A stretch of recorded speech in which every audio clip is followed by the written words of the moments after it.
قبیلہ بنو اجلان کے ثابت بن ارکم نامی ایک صحابی نے لپک کر جھنڈا اٹھا لیا اور فرمایا، مسلمانوں، اپنے کسی آدمی کو سپہ سالار بنا لو۔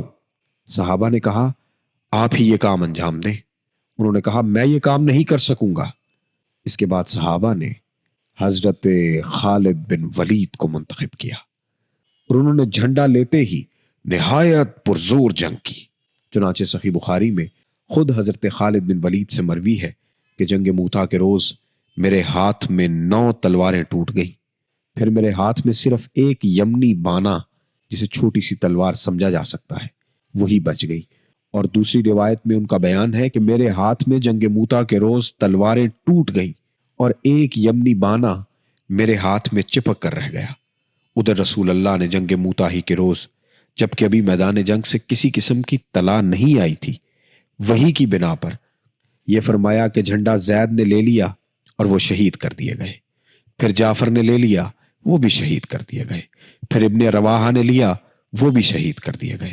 اس دوران آپ کی آنکھیں اشکبار تھی، یہاں تک کہ جھنڈا اللہ کی تلواروں میں سے ایک تلوار نے لے لیا اور ایسی جنگ لڑی کہ اللہ نے ان پر فتح عطا کی۔ انتہائی شجاعت و بصالت اور زبردست جاں بازی و جاں سپاری کے باوجود یہ بات انتہائی تعجب انگیز تھی کہ مسلمانوں کا یہ چھوٹا سا لشکر رومیوں کے اس لشکر جرار کی طوفانی لہروں کے سامنے ڈٹا رہ جائے۔ لہٰذا اس نازک مرحلے میں حضرت خالد بن ولید نے مسلمانوں کو اس گرداب سے نکالنے کے لیے، جس میں وہ خود کو پڑے تھے، اپنی مہارت اور کمال ہنری کا مظاہرہ کیا۔ روایات میں بڑا اختلاف ہے کہ اس مارکے کا آخری انجام کیا ہوا۔ تمام روایات پر نظر ڈالنے سے صورتحال معلوم یہ ہوتی ہے کہ جنگ کے پہلے روز حضرت خالد بن ولید دن بھر رومیوں کے مد مقابل ڈٹے رہے، لیکن وہ ایک ایسی جنگی چال کی ضرورت محسوس کر رہے تھے جس کے ذریعے رومیوں کو مروب کر کے اتنی کامیابی کے ساتھ مسلمانوں کو پیچھے ہٹا لیں کہ رومیوں کو تعقب کی ہمت نہ ہو، کیونکہ وہ جانتے تھے کہ اگر مسلمان بھاگ کھڑے ہوئے اور رومیوں نے تعقب شروع کر دیا تو مسلمانوں کو ان کے پنجے سے بچانا سخت مشکل ہوگا۔ چنانچہ جب دوسرے دن صبح ہوئی تو انہوں نے لشکر کی ہیبت اور وضع تبدیل کر دی اور اس کی ایک نئی ترتیب قائم کی۔ مقدمہ اگلی لائن کو ساکا، پچھلی لائن اور ساکا کو مقدمہ کی جگہ رکھ دیا، اور میمنہ کو میسرہ اور میسرہ کو میمنہ سے بدل دیا۔ یہ کیفیت دیکھ کر دشمن چونک گئے اور کہنے لگے انہیں کمک پہنچ گئی ہے۔ غرض رومی ابتدا ہی میں مروب ہو گئے۔ یہ وہ وار سٹریٹجی تھی جو حضرت خالد بن ولید نے اس وقت اپنائی۔ ادھر جب دونوں لشکروں کا آمنا سامنا ہوا اور کچھ دیر تک جھڑپ ہو چکی تو حضرت خالد نے اپنے لشکر کا نظام محفوظ رکھتے ہوئے مسلمانوں کو تھوڑا تھوڑا پیچھے ہٹانا شروع کیا، لیکن رومیوں نے اس خوف سے ان کا پیچھا نہ کیا کہ مسلمان دھوکہ دے رہے ہیں اور کوئی چال چل کر انہیں صحرا کی پنہائیوں میں پھینک دینا چاہتے ہیں۔ اس کا نتیجہ یہ ہوا کہ دشمن اپنے علاقے میں واپس چلا گیا اور مسلمانوں کے تعقب کی بات نہ سوچی۔ ادھر مسلمان کامیابی اور سلامتی کے ساتھ پیچھے ہٹے اور مدینہ واپس آ گئے۔ اس جنگ میں 12 مسلمان شہید ہوئے۔ رومیوں کے مقتولین کی تعداد کا علم نہ ہو سکا، البتہ جنگ کی تفصیلات سے معلوم ہوتا ہے کہ وہ بڑی تعداد میں مارے گئے۔ اندازہ کیا جا سکتا ہے کہ جب تنہا حضرت خالد کے ہاتھ میں 9 تلواریں ٹوٹ گئیں تو مقتولین اور زخمیوں کی تعداد کتنی رہی ہوگی۔ حاصل کلام یہ کہ اس مارکے کا اثر کیا ہوا۔ اس مارکے کی سختیاں جس انتقام کے لیے جھیلی گئی تھی، مسلمان اگرچہ وہ انتقام تو نہ لے سکے، لیکن اس مارکے نے مسلمانوں کی ساکھ اور شہرت میں بڑا اضافہ کیا۔ کہاں 2 لاکھ کی فوج اور کہاں بہت کم تعداد میں مسلمان۔ اسی وجہ سے سارا عرب انگشت بدندان رہ گئے، لیکن رومی اس وقت روئے زمین پر سب سے بڑی قوت تھے۔ عرب سمجھتے تھے کہ ان سے ٹکرانا خودکشی کے مترادف ہے، اس لیے 3000 کی ذرا جتنی نفری کا 2 لاکھ کی بھاری بھرکم لشکر سے ٹکر کوئی قابل ذکر نقصان اٹھائے بغیر واپس آ جانا عجوبہ روزگار سے کم نہ تھا۔ اس سے یہ حقیقت بڑی پختگی کے ساتھ ثابت ہوتی ہے کہ عرب اب تک جس قسم کے لوگوں سے واقف اور آشنا تھے، مسلمان ان سے الگ تھلگ ایک دوسری ہی طرز کے لوگ ہیں۔ وہ اللہ کی طرف سے معیدہ و منصور ہیں، ان کے رہنما واقعی اللہ کے رسول ہیں۔ اس لیے ہم دیکھتے ہیں کہ وہ ضدی قبائل جو مسلمانوں سے مسلسل برسر پیکار رہتے تھے، اس مارکے کے بعد اسلام کی طرف مائل ہو گئے۔ چنانچہ بنو سلیم، اشجع، غطفان، زبیان اور فزارہ وغیرہ قبائل نے اسلام قبول کر لیا۔